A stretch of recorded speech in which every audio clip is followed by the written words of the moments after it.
Here's a bottom RF shield. I'm going to use Blue Magic metal polish cream. See how it looks now. All right. And we'll see how it looks after. All right, here's the after results. That's the bottom side. This is after I use Blue Magic. Let's see the other side. This side that had the most rust on it or oxidation. And I think I did a pretty good job. Not bad. Next step, I'm gonna put the capacitors in. I took the capacitors out already, right there. It's actually really easy to do. All right, recapping's done. Got the power supply completed and the main board completed. Nothing too complicated. I think the next step that I'm gonna work on is taking off this metal plate right here and polishing it. It's for the CD switch, and I'm gonna polish the cartridge, the metal cartridge cover, and put those back on. That might be a project for tomorrow, but got the hard part out of the way, and it's a great feeling. After that, I'm gonna work on the CD drive capacitors and replace those, and I'm waiting for a laser to come in from AliExpress. So we'll see if that laser works. I might try to tweak the pots in the old laser that didn't work. But yeah, everything's going great so far. And cut. All right, I soldered this. This had a bunch of holes in it because it was so deteriorated from the rust. So I decided to strengthen this tab here from the metal cartridge cover. And yeah, I think it's a lot stronger now. Let's see if that shines off. So got everything recapped, and I polished up the cartridge cover. I think that's as good as it's gonna get. Soldered up that side, and looks like a lot of the corrosion is gone. I don't know if you remember last time, but there's a big rust spot on the right hand side, and it's gone now. And I polished up that disc lid protector, and that worked out pretty well. So everything's dry. And one thing I noticed about the power supply is that it's only 3 capacitors, and that's awesome. Just think that's great engineering.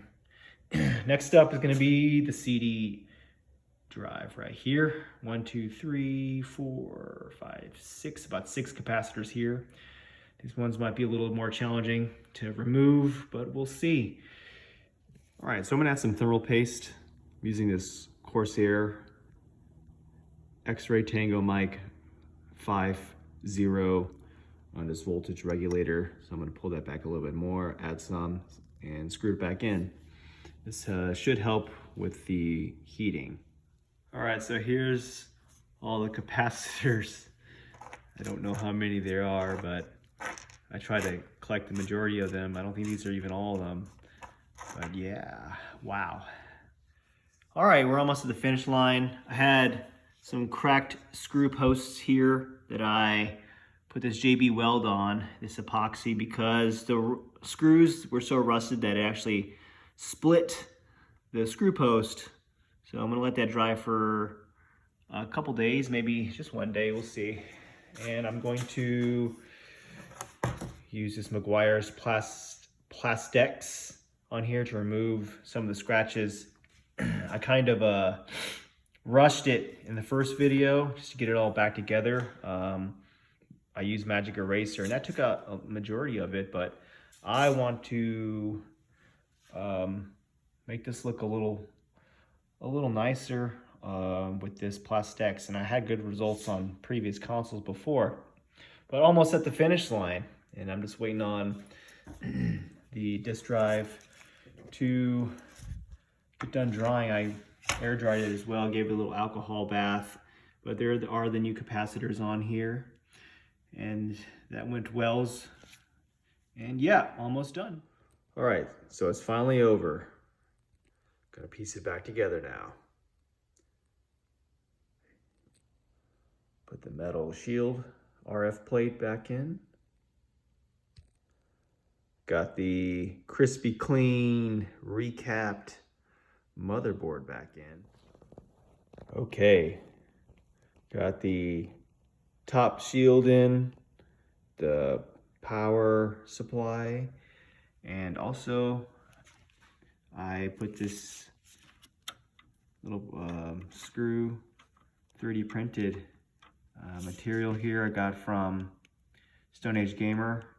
All right, so you basically put the screws in and it wedges between that, and I just had to make sure that that screw didn't go through and touch the fuse there. And again, I got that from Stone Age Gamer. Apparently it's a common issue that those screw posts break on the power supply. All right, I got this right here, deoxit, pretty expensive stuff. So just gonna add a little bit more here. Yep, and just a little bit right there. A little bit here. All right, I'm probably going overboard, but whatever. All right, I'm gonna add a little isopropyl alcohol on the laser right here. I'm sure it's already kind of clean anyways, but we'll see if that helps at all. All right, I used some of that 303 aerospace protectant. It's a little glossy right now because it's wet, but I think it came out pretty dang good. Yeah, the Meguiar scratch remover did a decent job. It was more of a polisher than anything, and yeah, one of the things I noticed was a little chip right there, a little missing tooth right there, and I saw on the eBay listing it was like that, so I think it gives it character. But other than that, you know, this is as good as it's gonna get. Let me know if you think I should get a new shell for it. I think I'm leaning towards just keeping this one because the new shells super expensive. They're in like the $100 range, and they don't even have the cool Saturn logo, Sega Saturn, and the Sega branding on it. So that's a bit of a bummer that they don't, but I put a lot of work into fixing up the shell. And also, so on the eBay listing, it came with this universal V3 mod, and that allows you to play burnt disc on it. But I might not even use it. I might just sell it. I'm not even sure it's worth a lot. Let me know if you think I should install it or not. Test it out, see if it even works. But I have a Saru, so it's kind of pointless to install. Leaning more towards getting rid of it. Forgot to mention that I put new rubber feet on here too.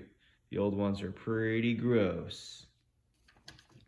Okay, so icing on the cake right here.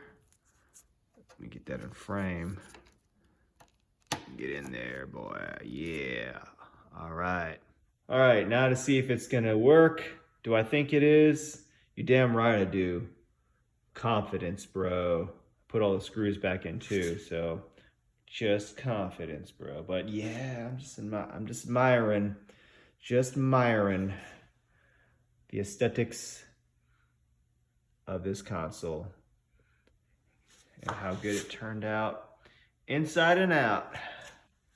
Yeah, buddy. Okay, here we go. Let me turn it on. Okay, that's a good sign. Let's see here. Okay, so I do know the date this time. The part one I didn't, because today is Thanksgiving.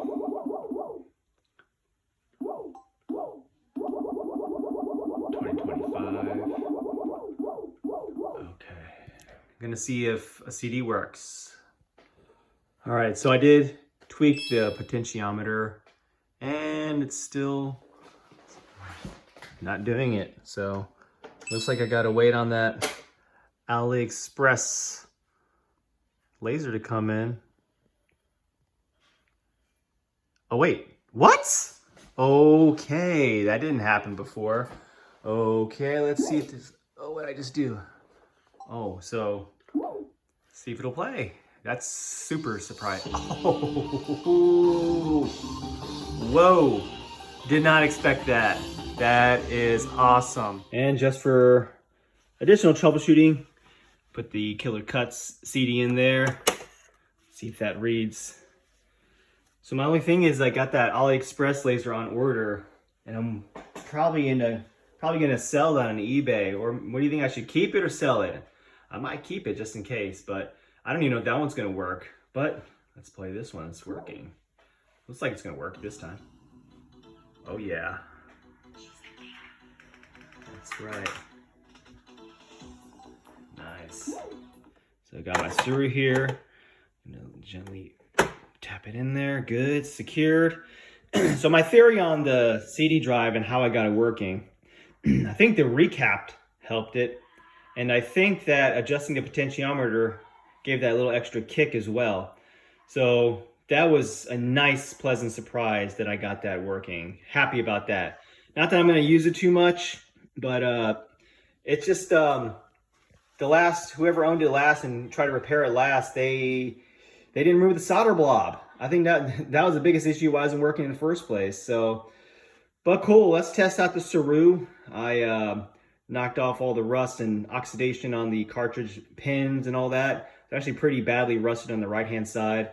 Had that green kind of rust and oxidation on there and got rid of that. And let's give this a shot. Okay. So, is it gonna work? Uh-oh. That's not a good sign. Let me hit the reset button on this bad boy. Okay. I reseated the cartridge and now it's working, so that was a bit of a scare. But yeah, if you have that problem, it freezes in a Sega logo, reseat your cartridge. I took the SD card out just in case too and reseated that. And this nice, look at this. I put the Snatchers background theme on here. So that is so cool. I didn't know it came with music too. Man, that's really nice. Okay. So just quickly review. If you hit left, you can see all the text and toggle between the box art. So I added a few more games on here. I removed a bunch too that were in Japanese, but I got the big hitters when it comes to Japanese games. And let's try, yep, Marvel Superheroes versus Street Fighter. This one uses the RAM cartridge, so let's give that a shot again.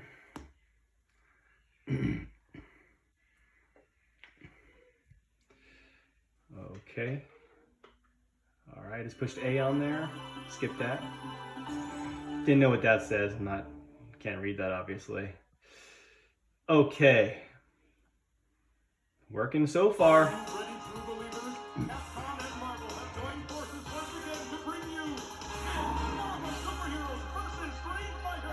All right.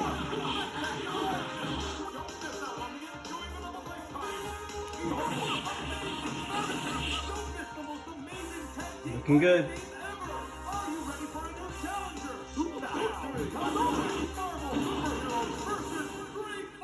Holy smokes! Makes me want to push start. Alright. Gotta go with...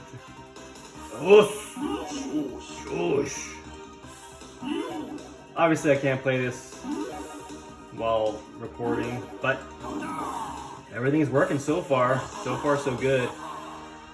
The little freeze at the beginning gave me a little scare, but yep, just reseated it and it's working now. Alright, that's the end of the journey for my Sega Saturn. Let me know what you think I should do next. Should I install that Universal Mod V3 in there? Should I get a new shell for it? Or should I just leave it be? I'm going to stress test it. And I'm going to just let this run. I'm probably going to play a game. maybe mess around with some settings in here, see what this thing's got, because I really didn't get the time last time to play with the Saru. And wow, happy Thanksgiving, y'all. Hope that y'all have spend some time with family, catch up with some friends and family. Give that person who you haven't spoke to in a long time a call. And looking forward towards Christmas and the New Year's. And this project's been therapeutic for me.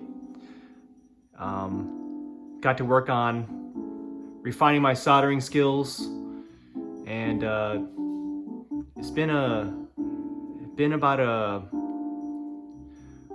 well, it was just good to get my mind off of things. So, and yeah. All right, y'all, have a good one.